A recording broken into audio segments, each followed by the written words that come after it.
Hello बच्चों, let's read the question. तो इस क्वेश्चन में हमें बोला गया है कि there is a tight 1-to-1 relationship between many species of fig tree and certain wasp.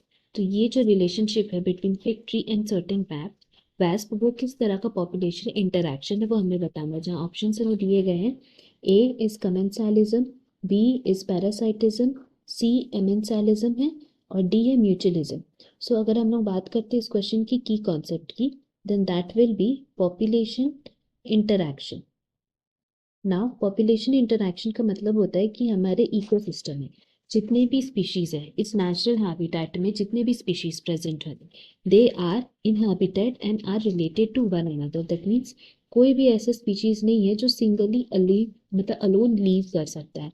That means अगर हम लोग बात करते हैं किसी भी स्पीशीज की नेचुरल हैबिटेट में जब वो रहते हैं, देन अगर उस केस में अगर हम लोग उनकी मिनिमल रिक्वायरमेंट की बात करें, देन मिनिमल रिक्वायरमेंट में हो जाएगा is to live with another species.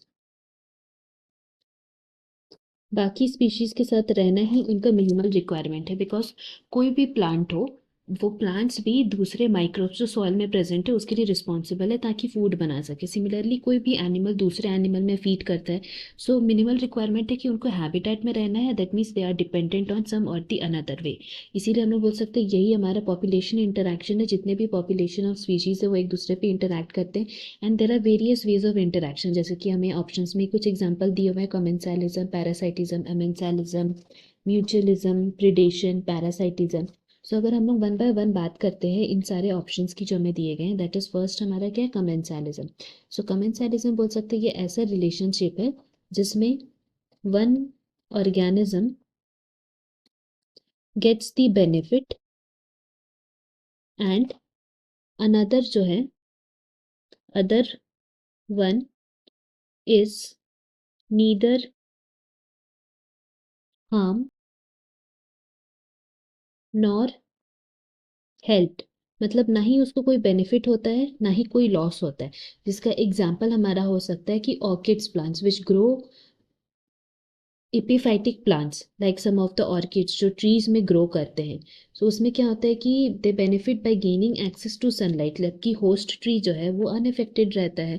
सो इसीलिए ये एक एग्जांपल हो गया हमारा। नेक्स्ट हम लोग का है पैरासाइटिज्म। सो अगर हम लोग पैरासाइटिज्म की बात करें तो जैसे कि नाम सजेस्ट करता है कि इसमें एक ऑर्गेनिज्म जो है दैट इज जो एक्ट करता है पैरासाइट की तरह। सो जो ये पैरासाइट है that benefits at the expense of host. So हम लोग लिख सकते हैं parasite benefits as the host. जबकि अगर हम लोग होस्ट की बात करें, सो होस्ट जो होते हैं they often cause harm to them. So parasite derives nutrition from the host causing harm. So हम लोग बोल सकते हैं कि पैरासाइट बेनिफिट होता है बट होस्ट जो है वो लॉस में रहता है क्योंकि उनको हार्म पहुंचता है। सो इस तरह हम लोग बोल सकते हैं कि यहाँ पैरासाइटिज्म का एग्जाम्पल हो जाएगा tape warm which live in the intestine of mammals. ये एक एग्जाम्पल हो गया। नेक्स्ट हमारा हो जाएगा एमेंसालिज्म। सो अगर हम लोग एमेंसालिज्म की बात करते हैं तो ये ऐसा रिलेशनशिप है जिसमें वन ऑर्गेनिज्म जो है वो हार्म्ड होते हैं। So we can say one organism is harmed, जबकि अगर हम लोग दूसरे ऑर्गेनिज्म की बात करें, other one is unaffected. That means इसमें क्या होता है कि एक ऑर्गेनिज्म जो है उसको तो लॉस हो रहा है और दूसरा को कोई इफेक्ट नहीं पड़ रहा है। जबकि कमेंसालिज्म में क्या होता था कि एक ऑर्गेनिज्म को बेनिफिट होता था एंड दूसरा अनअफेक्टेड रहता था। सो यहाँ पे अगर हम लोग वापस अमेंसालिज्म की एग्जाम्पल की बात करें, सो एग्जाम्पल यहाँ पे हो जाएगा secretion of some allelopathic chemicals by certain plants. तो ये क्या होता है, they inhibit the growth of nearby plants. जबकि जो दूसरा ट्री होता है जहाँ से वो रिलीज हो रहा है वो अनअफेक्टेड रहता है। तो ये हमारे एक कमेंसालिज्म का एग्जाम्पल हो गया। And lastly if we talk about mutualism, so mutualism में क्या होता है कि ये एक सिम्बायोटिक रिलेशनशिप होता है जिसमें both the organisms get the benefit, मतलब दोनों एक दूसरे पे डिपेंडेंट रहता है, इसी को म्यूचुअलिज्म का नाम दिया गया। इसी का एग्जांपल हमारा एक है जो क्वेश्चन में दिया, that is relationship between fig tree and wasps. उसमें क्या होता है कि फिग ट्री जो है वो हैबिटेट और फूड प्रोवाइड करता है वैस्प लार्वे को, एंड इन रिटर्न क्या होता है कि tree gets pollinated by those wasp. इसीलिए यहाँ पे हमारा करेक्ट एग्जाम्पल हो जाएगा म्यूचुअलिज्म का fig tree and certain wasp का, that is option D is correct. Hope you have understood it well. Best of luck. Thank you.